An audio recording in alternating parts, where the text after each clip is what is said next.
Hi everybody, welcome to I guess this is my third video blog now. As you can tell by my forehead, today is Ash Wednesday, and I've been participating in that all day at the hospital. And because of what a long day it's been, I thought today was actually a good day to do this video so I can tell you how it really feels to be at the end of this work day and just how really bad it is. I was on my feet for a good portion of the work day today. Was in our two hospital chapels, giving ashes, as well as the entire NICU and also one of my ICUs. And thankfully somebody else helped and took my regular floor, so I didn't have to do that one. I'm trying to even find the words to tell you how my body feels right now. I am so completely exhausted. I could probably go to bed right now and not get up till morning, although that's not honestly true because sleep is so hard to come by with this disease for me. I take my medication right before bed, drift off to sleep. I fall asleep pretty easy, but just wake up constantly through the night. Last night, the times I remember was probably 4 or 5 times that I woke up. I just cannot get to that deep level of sleep where it's actually real restful sleep. So that's factoring in, as well as just how long I was on my feet. I use a cane because my stability is so bad. I've fallen several times.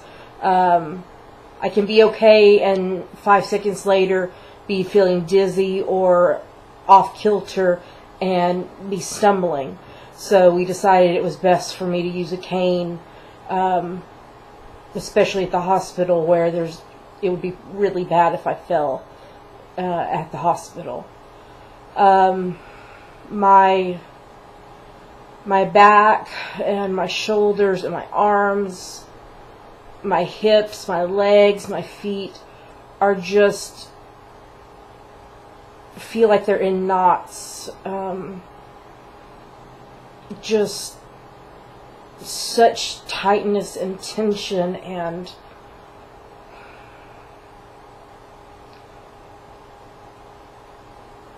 I don't even know how to explain it to y'all.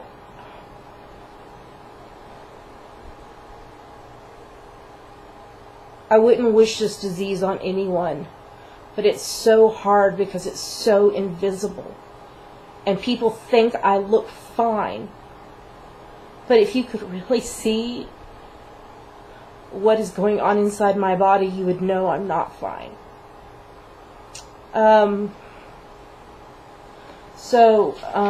Notes again. Y'all know by now that I can't remember things. So, where I kind of left off with my story was getting the official diagnosis in 2009 of fibromyalgia. My primary care doctor tried me on several different medications. As I'm fairly sure that I've said before, what works for one person with fibromyalgia doesn't necessarily work for somebody else. And symptoms can be different. That's why it's such a horrible disease. Because it's not like diabetes where you can go, okay, you take insulin, you be careful what you eat, and you're okay. That doesn't work for fibromyalgia. You can't go take this pill and you'll be okay. Because you might take this pill and you're not okay. So we cycled through, I don't know how many, probably 3 or 4 different drugs trying to get them to work, and none of them worked.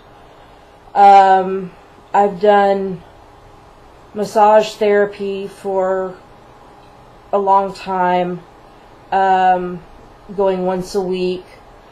That helps a little bit depending on the masseuse. The place I go is a a massage school, so I get my massages done by students who have completed their classwork and are doing their hours before they get licensed. So sometimes you get a good one, sometimes you get a bad one. But the relief that I get from that, probably at the most was maybe a 75% reduction in pain, but it doesn't last for longer than maybe 2 days maximum. And that's kind of the best case scenario. Worst case scenario is there was one time that I walked out feeling worse than when I went in.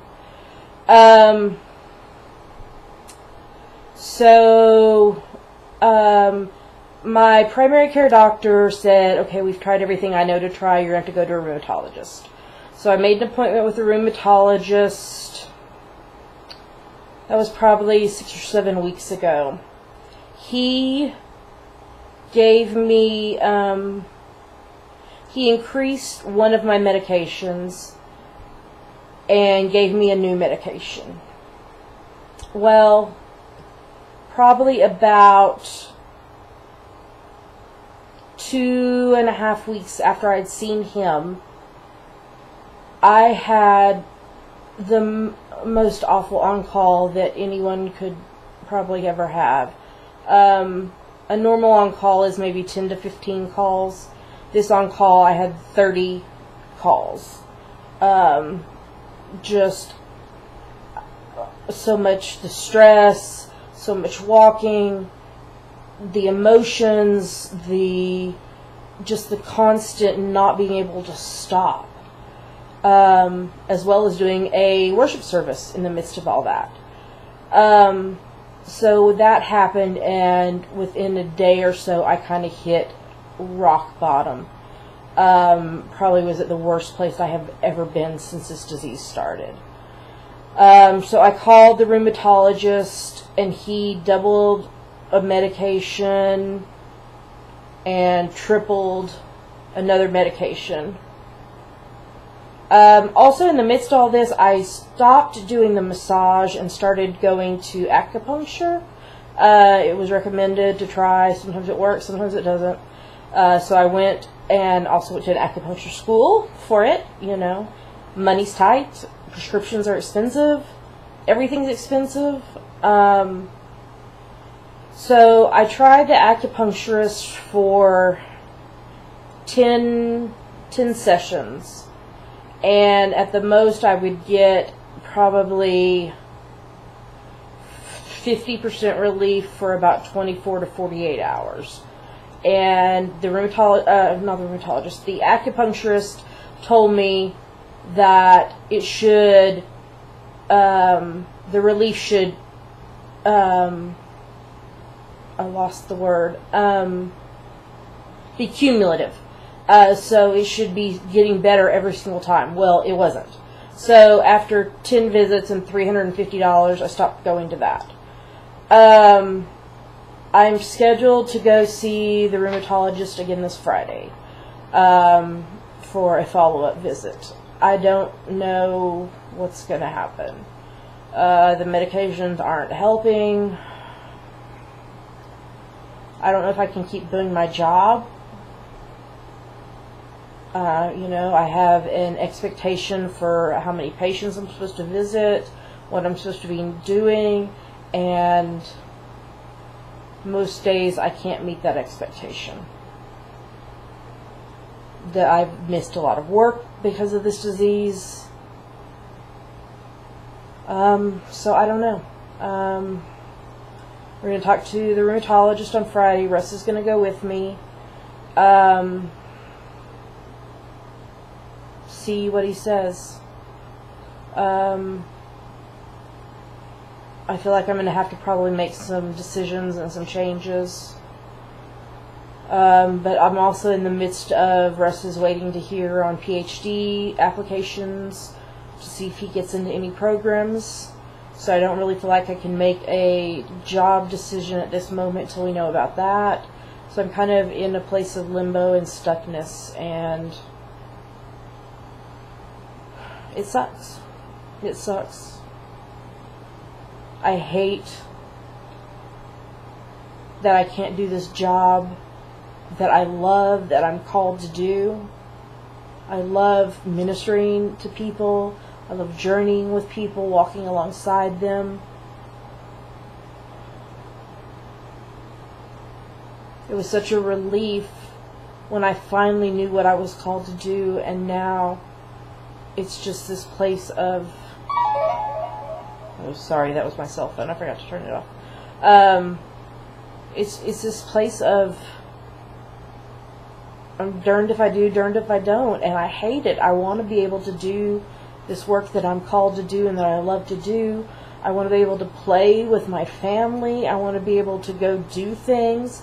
I want to be able to schedule things and not have to say, well, we might not be able to do that because we don't know how I'm going to wake up and feel this morning.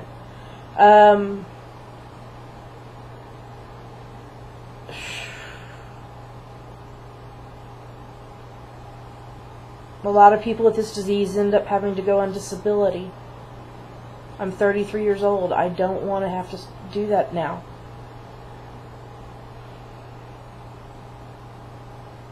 I don't know. So that's kind of at the place I am right now, is just kind of this state of limbo.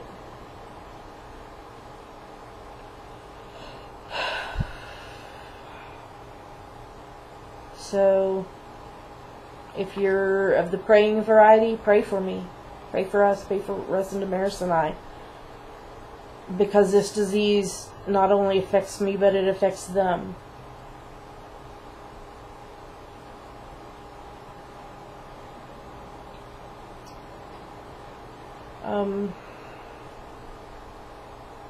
So I guess that's all I've got to say today.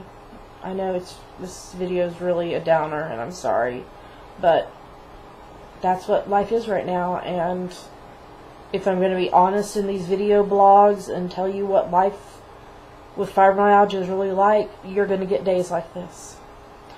So I'll plan to record another video, I guess sometime over the weekend or early next week, after I see the rheumatologist on Friday. And I guess that's it for now. Thanks for watching. I love comments. Please ask questions. Let me know what you think. Words of support, words of prayer, anything. Because a lot of times I feel like I'm walking this journey alone, even though I know I'm not. Still, there's points where that happens. So, thanks guys. Thanks y'all. And peace. See you soon.